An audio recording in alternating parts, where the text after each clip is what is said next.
आज सांगली शहरासह महापालिका क्षेत्रासह जिल्ह्यामध्ये गुन्हेगारीचं प्रमाण वाढलेलं आहे, नशेचं प्रमाण वाढलेलं आहे आणि राजरोजपणे गुटखा मटका अवैध धंदे चालू आहेत। यामुळे गुन्हेगारीनं डोकं काढलेलं आहे। दररोज मर्डर होत आहेत, छेडछाड होते, बलात्कार होते। आज महिला रस्त्यावर सुरक्षित नाहीत, बाजारात सुरक्षित नाहीत, कॉलेजच्या मुली सुरक्षित नाही आहेत आणि सामान्य कार्यकर्ते आमच्यासारख्या लोकांचे पण आता लोकप्रतिनिधींचे पण खून पडायला लागलेत।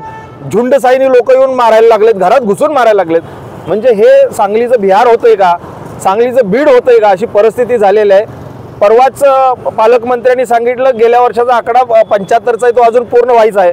तर पालकमंत्र्यांना हा 75चा पूर्ण करायचा आहे का, हा एक सवाल आहे। त्यामुळे पालकमंत्री गंभीर नाही आहेत या विषयात, सत्ताधारी गंभीर नाही आहेत, पोलीस गंभीर नाही आहेत। आमच्या मित्रांनी आता शंभूराजने एक फोटो दाखवला, त्यामध्ये ज्या लोकांनी कलगोटीचा मर्डर केला त्याच्या घरी जाऊन किंवा त्याच्या बरोबर त्या आरोपीच्या बरोबर पालकमंत्र्याचा फोटो दिवाळीतला येतोय, म्हणजे ही लाजिरवाणी गोष्ट आहे।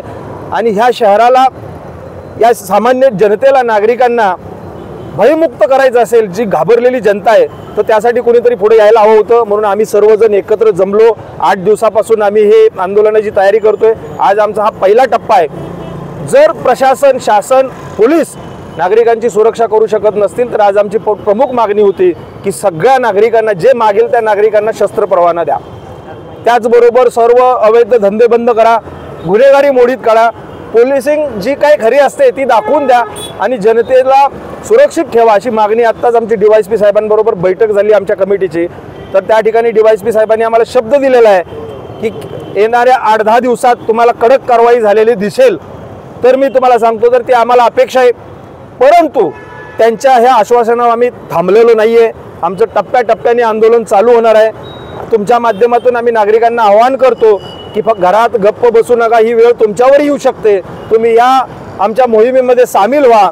आपण सर्वजणांनी मिळून आपल्याला शस्त्र परवाने मागायचे आहेत किंवा मशाल यात्रा काढायची, एक मशाल मोर्चा काढायचा, यामध्ये सर्व नागरिकांनी सामील होऊन या सांगलीसह जिल्ह्यातला गुन्हेगारी मुक्त, नशेखोरी मुक्त करायला हवं, अशी आमची मागणी आहे।